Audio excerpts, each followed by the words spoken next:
Hi friends, आपका एक बार फिर से स्वागत है मेरे चैनल आनंद मोहन सिंह ब्लॉग में। आज मैं आपके सामने एक किसान और भगवान के बीच की कशमकश को लेके आया हूँ।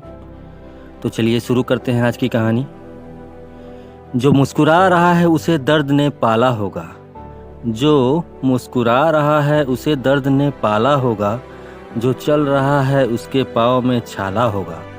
बिना संघर्ष के इंसान चमक नहीं सकता, जो जलेगा उसी दिए में उजाला होगा। फ्रेंड्स, संघर्ष से क्यों बचना हमें? जीवन हमारा संघर्ष ही है और इसी संघर्ष पे हमारे किसान और भगवान के बीच की कन्वर्सेशन है। तो चलिए सुनते हैं इस कहानी के बारे में। एक बार एक किसान भगवान से बहुत नाराज हो गया। किसान बहुत मेहनती था, बहुत मेहनत से वह खेतों में अनाज उगाता था, उसकी देखभाल करता, पर अक्सर उसकी फसल खराब हो जाती।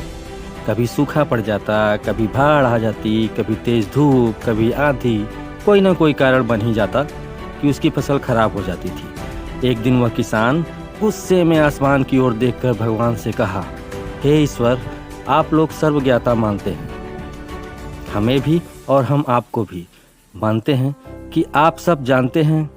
कहते हैं कि आपके इच्छा के बिना एक भी पत्ता नहीं हिलता, पर मुझे तो लगता है कि आप छोटी सी छोटी बात भी नहीं जानते। आपको तो ये भी नहीं पता कि खेती बाड़ी कैसे करते हैं। अगर आप जानते होते तो हर समय जो बाढ़, आंधी और तूफान आते हैं वो कभी नहीं आते। आप नहीं जानते कि कितना नुकसान उठाना पड़ता है हम किसानों को। यदि आप मेरे हाथ में यह शक्ति दे दें, पावर दे दें कि जैसा मैं चाहूँ वैसा मैं मौसम कर दूँ, फिर आप देखना मैं अन्न के भंडार लगा दूंगा। भगवान इस किसान के तीखे वाक्य सुनकर मुस्कुराते हुए बोले, ए किसान, मैं आज तुझसे यह कहना चाहता हूँ, तुझे यह शक्ति देना चाहता हूँ कि तुम अपनी खेतों पर तुम्हारी जैसी इच्छा हो तुम वैसा मौसम कर दोगे। मैं बिल्कुल भी दखल नहीं दूंगा, तुम्हारी इच्छा से सब कुछ होगा। किसान बहुत खुश हो गया और खुश होके वो अपने घर पे दौड़ता दौड़ता आया। अपनी बीवी से कहा, हे प्रिय, मुझे आज भगवान ने एक वरदान दिया है, आशीर्वाद दिया है कि मैं जैसा चाहूँगा वैसा ही मेरे खेतों पर मौसम होगा। जब मैं चाहूँगा पानी बरसेगा, जब मैं चाहूँगा आंधी आएगी, जब मैं चाहूँगा धूप होगी। उसकी बीवी सुनकर ये बात बहुत प्रसन्न हुई। फिर किसान ने अपने खेतों में गेहूँ बोए। हरी भरी लहलहाती फसल मन ही मन उसे बहुत खुश कर गई और सोचने लगा, किसान, अब सबूत के साथ दिखाऊंगा भगवान को कि इसे कहते हैं शक्ति का सही उपयोग। मेरी सफलता देखकर उन्हें अपने नियम जरूर बदलने पड़ेंगे, ऐसा किसान सोचने लगा। कुछ दिन गुजरे, फसल कटने को तैयार हो गई। किसान बहुत उत्सुकता के साथ फसल को काटने लगा, पर जैसे ही उसकी नज़र गेहूं की बालियों पर गया तो उसने अपना सिर पीट लिया और वह रोने चिल्लाने लगा। गेहूं की एक भी बाली के अंदर गेहूं का दाना नहीं था, सारी बालियां अंदर से खाली थी। किसान बहुत दुखी हो गया और उसने भगवान को रोते हुए फिर पुकारा, हे प्रभु, तुमने ये मेरे साथ क्या किया? क्या तुमने मुझे कोई सजा दी? भगवान बोले, पार्थ, ये तो होना ही था।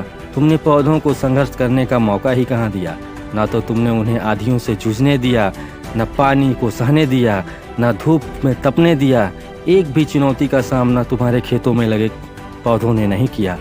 जब आंधी, तूफान, तेज बारिश, धूप पड़ती, तब ये पौधे अपने अस्तित्व को बचाने के लिए संघर्ष करते और इसी संघर्ष से एक बल पैदा होता और वही बल दाने के रूप में उन फसलों में आते। और यही ऊर्जा पूर्ति तेरे गेहूं के दानों की तरह जो नहीं फूटी, तूने उन्हें कठिन परिस्थितियों से गुजरने नहीं दिया। जहां उनके अस्तित्व का जन्म होता, सारी बालियां इसलिए खाली हैं।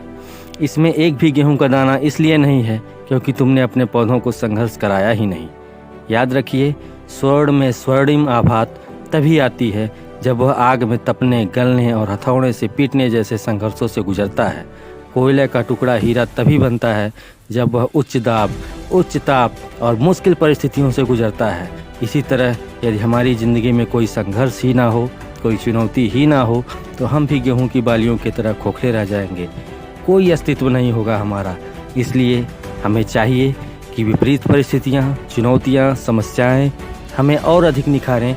यदि जीवन में कठिन परिस्थितियाँ और चुनौतियाँ आएँ तो घबराना मत, बल्कि सामना करना, विश्वास करना और आप अधिक निखर के आओगे, अधिक मजबूत बन के आओगे।